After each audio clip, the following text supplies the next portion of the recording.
Assalamualaikum warahmatullahi wabarakatuh. Perkenalkan, nama saya Firmansyah. Saya dari Prodi D3 Keperawatan tingkat 1 kelas B. Pada malam hari ini saya akan menjelaskan tentang penjelasan mengenai fungsi dan kerangka karya tulis ilmiah dari komponen-komponen pentingnya.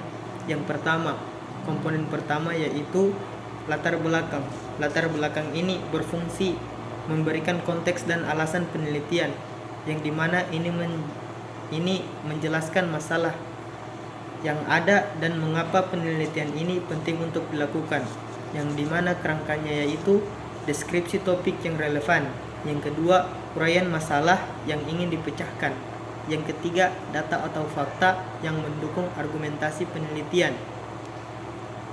Yang keempat, identifikasi GAP dalam penelitian sebelumnya. Kerangka kedua yaitu rumusan masalah yang berfungsi mengidentifikasi pertanyaan atau masalah utama yang akan dijawab dalam penelitian, memberikan fokus dan arah yang jelas. Kerangkanya yaitu pertama, penyajian pertanyaan penelitian yang spesifik. Yang kedua, pertanyaan terkait dengan isu-isu yang diangkut dari latar belakang. Yang ketiga, dapat mencakup sub pertanyaan yang mendetail. Yang ketiga, tujuan penelitian. Tujuan penelitian berfungsi menjelaskan apa yang ingin dicapai.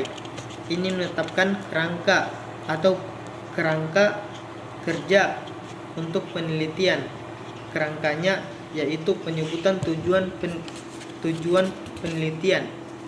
Yang kedua, uraian tujuan khusus yang berkaitan dengan rumusan masalah. Yang ketiga, penjelasan kontribusi yang diharapkan terhadap bidang ilmu. Yang komponen keempat yaitu manfaat penelitian. Manfaat penelitian berfungsi menjelaskan kontribusi yang diharapkan dari hasil penelitian, baik untuk ilmu pengetahuan maupun praktik. Kerangkanya yaitu manfaat teoritis bagi pengembangan ilmu. Yang kedua, manfaat praktis bagi masyarakat dan industri.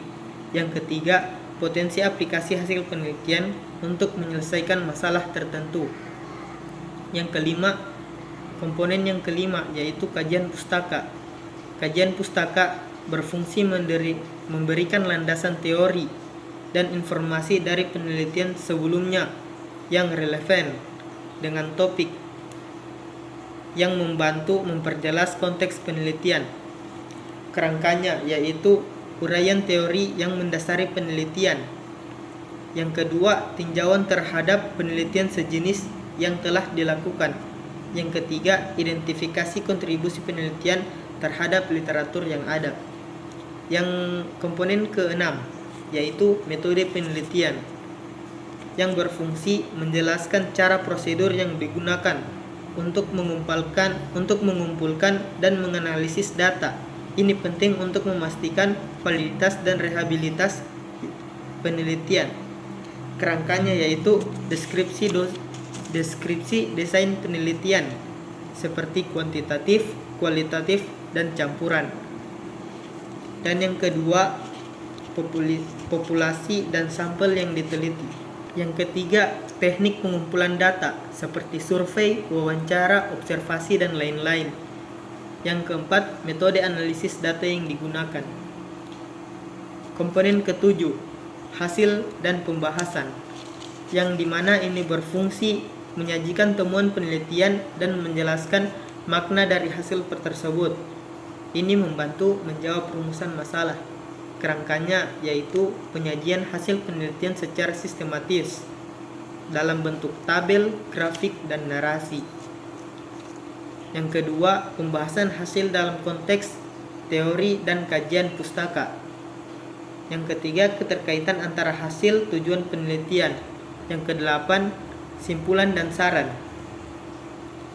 Fungsi dari simpulan yaitu merangkum temuan utama, sedangkan saran memberikan rekomendasi berdasarkan hasil penelitian. Kerangkanya yaitu ringkasan temuan penting dari penelitian.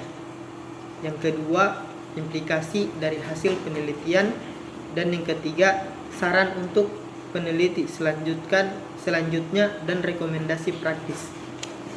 Yang kesembilan, komponen kesembilan yaitu daftar pustaka yang berfungsi mencantumkan semua sumber yang digunakan dalam penelitian, yang dimana ini penting untuk memberikan kredit kepada penulis asli dan sebagai referensi bagi pembaca.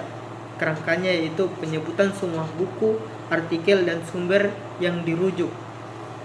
Yang kedua, format penulisan sesuai dengan gaya yang digunakan, seperti APA, MLA, dan lain-lain. Jadi kesimpulan dari komponen penting yang ada dalam karya ilmiah ini adalah setiap komponen dalam karya tulis ilmiah ini memiliki perannya masing-masing dan saling melengkapi. Memahami fungsi kerangka dari masing-masing bagian ini sangat penting untuk menyusun penelitian yang sistematis dan dapat dipertanggungjawabkan untuk kedepannya. Jadi inilah hasil presentasi saya untuk pelajaran untuk UAS dari penjelasan tentang karya tulis ilmiah. Terima kasih.